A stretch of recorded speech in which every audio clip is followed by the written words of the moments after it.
Hello friends, today's session is basic concept of thermodynamics. So let us start.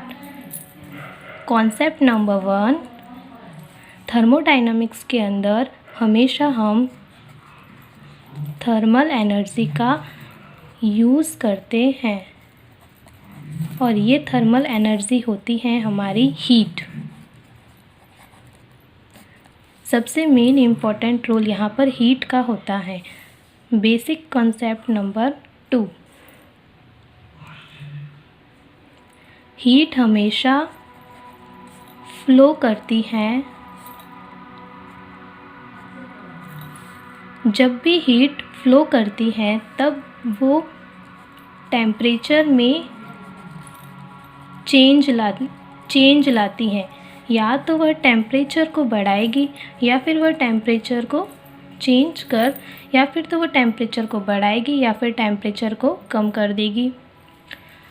Heat flow होने का एक direction होता है और ये डायरेक्शन है हीट हमेशा हाई टेम्परेचर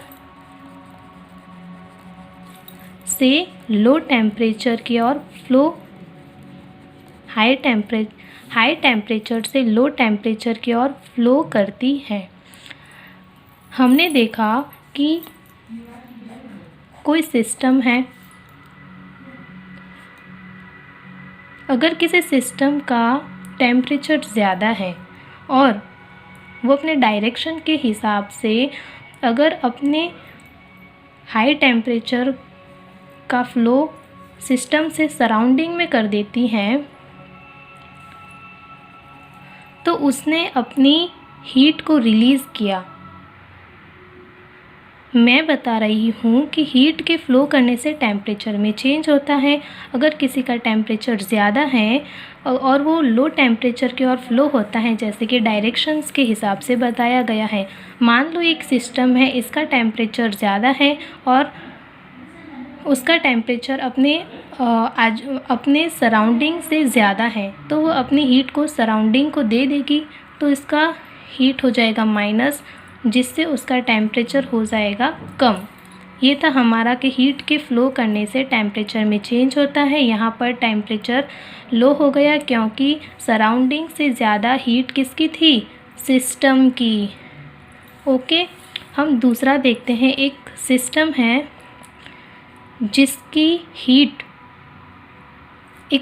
है जिसका टेम्परेचर अपने सराउंडिंग से कम है और सराउंडिंग का टेम्परेचर ज़्यादा है, तो वो सराउंडिंग से अपने डायरेक्शंस के हिसाब से हाई टेम्परेचर से लो टेम्परेचर की ओर फ्लो करेगी।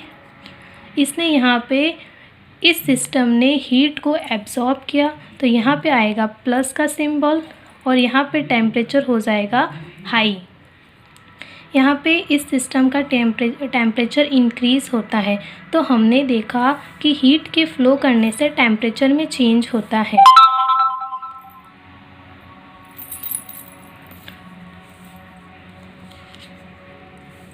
हम यहाँ पर एग्ज़ाम्पल से बताते हैं। हमेशा ऐसा क्या होता है कि हमने कोई गर्म पानी रखा और वह ठंडा हो गया, क्योंकि जो गर्म पानी होता है तो उस गर्म पानी के अंदर हीट सराउंडिंग से ज़्यादा होती है। ओके, जब उसकी हीट सराउंडिंग से ज़्यादा होती है तो ये गर्म पानी अपनी हीट को सराउंडिंग में दे देता है, जिससे ये क्या हो जाता है? कूल। ये हमेशा ठंडा हो जाता है। हॉट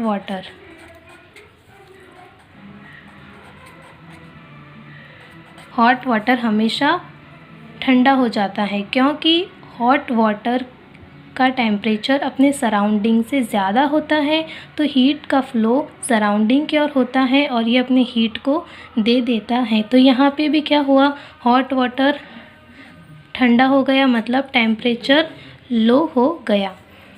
हम इसका भी एक एग्ज़ाम्पल देखते हैं कि हमने लिया है एक आइस क्यूब का टुकड़ा। अब हमने देखा कि हमारे आजू बाजू जो सराउंडिंग है उसका टेम्परेचर आइस क्यूब से ज़्यादा है, तो आइस क्यूब क्या करेगा, उस टेम्परेचर को एब्जॉर्ब करेगा अपने डायरेक्शंस के हिसाब से कि हाई टेम्परेचर से हीट का फ्लो लो टेम्परेचर की ओर होता है।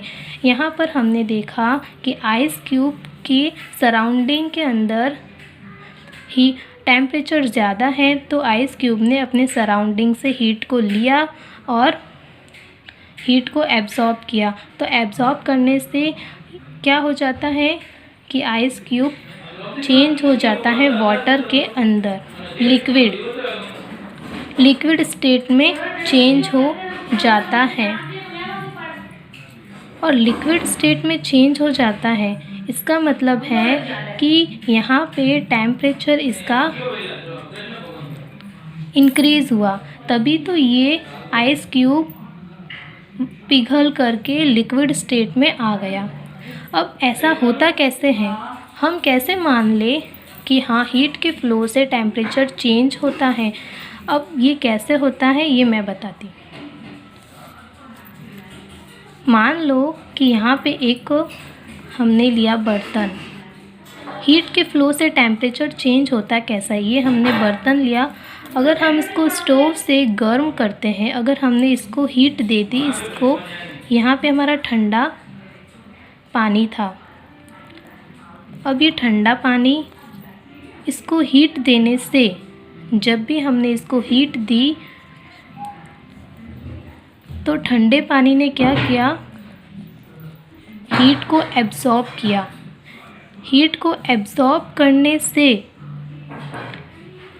इसकी जो इंटरनल एनर्जी थी वाटर की, वो इंटरनल एनर्जी क्या हो गई, यहाँ पर हमारी इंटरनल एनर्जी उसकी बढ़ गई। ठीक है, जब इंटरनल एनर्जी बढ़ती है, इंटरनल एनर्जी बहुत सारी एनर्जी का एडिशन होता है उसके अंदर, तो उस एडिशन के अंदर हमारा होता है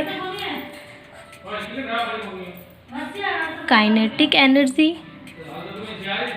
रोटेशन एनर्जी, बॉन्डिंग एनर्जी,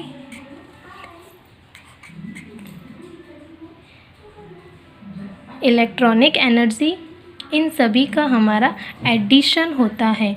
तो जब भी हमने इसको हीट दिया ठंडे वाटर को, तो इसकी इंटरनल एनर्जी में इंक्रीज़ हुआ। जब इन सारी एनर्जी के एडिशन से इंटरनल एनर्जी बनती है, तो यहाँ पर एक काइनेटिक एनर्जी का भी रोल होता है। तो इंटरनल एनर्जी जब बढ़ गई, हीट का फ्लो हमेशा हाई टेम्परेचर से लो की तरफ होता है। यहाँ पर हमारा पानी ठंडा है, इसका टेम्परेचर लो है, जब भी हम इसको हीट देंगे तो ये एब्जॉर्ब करेगा। जब भी ये एब्जॉर्ब करेगा तो इसका टेम्परेचर बढ़ना चाहिए, तो ये एब्जॉर्ब करता है, तो पानी की या फिर वाटर की इंटरनल